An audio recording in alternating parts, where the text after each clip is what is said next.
Anda kembali menyaksikan Muslim Update Ajwa TV bersama saya Pratiwi Kusuma.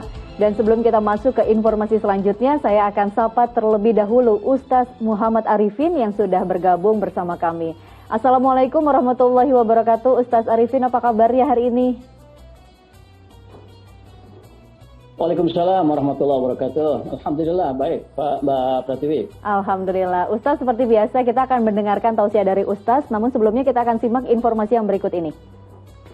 3 siswa SMA Negeri 1 Ciamis, Jawa Barat mengalami luka-luka, diduga menjadi korban perpeloncoan seniornya saat kegiatan pramuka. Korban mengalami luka di bagian bibir, wajah, dan juga punggungnya. 3 siswa yang mengalami luka-luka diduga menjadi korban perpeloncoan saat kegiatan pramuka masih menjalani perawatan di Rumah Sakit Ciamis, Jawa Barat. Pelajar kelas 10 SMA Negeri 1 Ciamis ini terluka di bagian wajah, bibir, dan punggungnya. Terungkapnya kasus perpeloncoan ini berawal dari laporan orang tua para korban yang mendapati anak-anak mereka luka-luka usai kegiatan pramuka Sabtu pekan lalu. Awalnya para korban enggan bercerita, namun setelah didesak akhirnya mau bicara bahwa ada kegiatan pramuka tambahan di luar sekolah oleh seniornya. Orang tua pun lantas melaporkan insiden ini ke polisi. Ketika si anak melakukan kesalahan, bukan hanya hukuman sit up atau push up, terjadi penempelengan. Nempeleng dia bukan nempeleng di kepret, tapi di gamplengan. Selanjutnya akan dilaporkan nggak, Pak? Jelas, kami sepakat bahwa ini bukan lagi penganiayaan biasa, ini sudah merupakan kriminal murni. Pihak SMA Negeri 1 Ciamis mengaku tidak mengetahui kegiatan kepramukaan itu, lantaran kegiatan pramuka resminya hanya berlangsung dari hari Selasa hingga Kamis pekan lalu. Anak membuatkan tersendiri, tidak sepengetahuan sekecil pun pembina ataupun kepala sekolah di sekolah tersebut. Kalau latihan rutin itu insya Allah ada izin, ada tangan kepala sekolah. Malahan program kerja dibuatkan, sampai usulan anggaran ada, itu pasti dia dibimbing oleh pembinanya.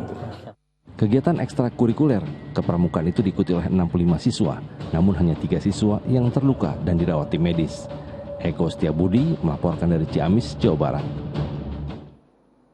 Nah, itu dia yang salah, ternyata tidak ada izin kegiatan dari pihak sekolah. Padahal ketika ada izin justru akan dibimbing dan juga akan dibuatkan program kerja sesuai dengan arahan yang ada. Nah, lantas Ustaz sebagai seorang tenaga pengajar sendiri, bagaimana Ustaz memandang perpeloncoan yang hampir menjadi tradisi karena cukup sering ini dilakukan oleh para senior terhadap juniornya, Ustaz? Terima kasih Mbak Pratiwi. Ya, memang ini masalah yang hampir berulang ya, setiap tahun ada saja kejadian-kejadian yang semacam ini. Kadang-kadang itu motifnya kadang-kadang gitu ya, dendam karena yang sekarang menjadi senior dulu waktu junior juga dibegitukan oleh seniornya. Tapi kalau pola berpikir kita begitu, ini nggak akan selesai, nggak akan pernah habis gitu ya. Nah, menurut saya memang bahwa perpeloncoan tujuannya apa sih?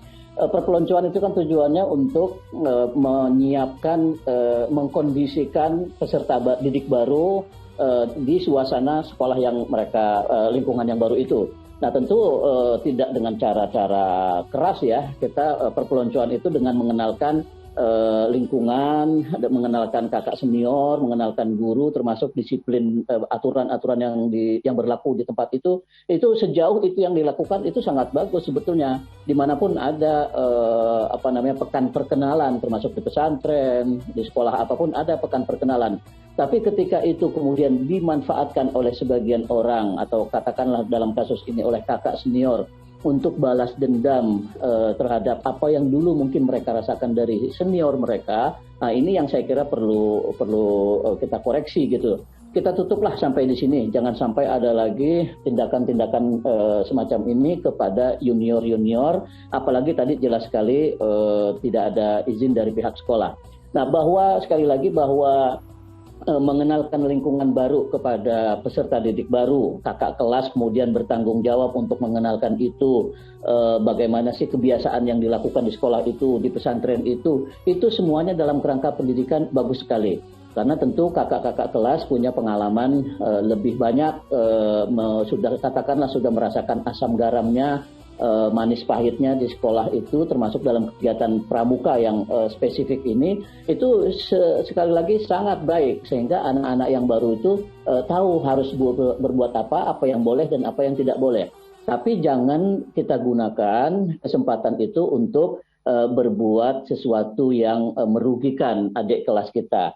Karena kalau kita merujuk kepada hadis-hadis Nabi Muhammad SAW pada Al-Quran, itu semua tindakan yang seperti tadi itu yang merugikan peserta didik sampai ada luka-luka di mulutnya dan lain sebagainya, itu bisa memang masuk dalam kategori perbuatan yang zalim, aniaya, ya, i'tida. I'tida itu artinya melampaui batas.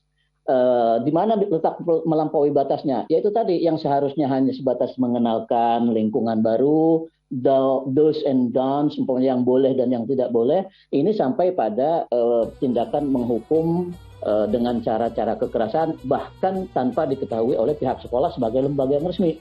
Nah, itu saya kira melampaui batasnya di situ. Jadi siapapun kita, kakak-kakak senior di sekolah, ataupun pembina pramuka, atau bahkan mungkin pendidik, guru, jika ingin melakukan perpeloncoan, harusnya kita membatasi diri pada sebatas mengenalkan lingkungan baru, aturan-aturan baru yang berlaku di sekolah yang baru.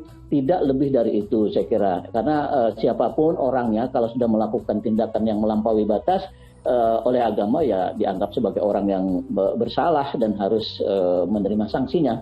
Begitu saya kira, Mbak Pratiwi. Iya, semoga ini juga menjadi yang terakhir kalinya perpeloncoan terjadi, dan semoga juga adik-adik kelas kita nantinya juga berani speak up ya Ustaz ya, bahwa ketika ada tindakan-tindakan yang dianggap di luar batas harus berani bicara kepada guru ataupun orang tua. Jangan takut untuk mengadu, jangan takut untuk dianggap sebagai orang yang pengaduan, karena jika memang sudah di luar batas memang harus ditindak.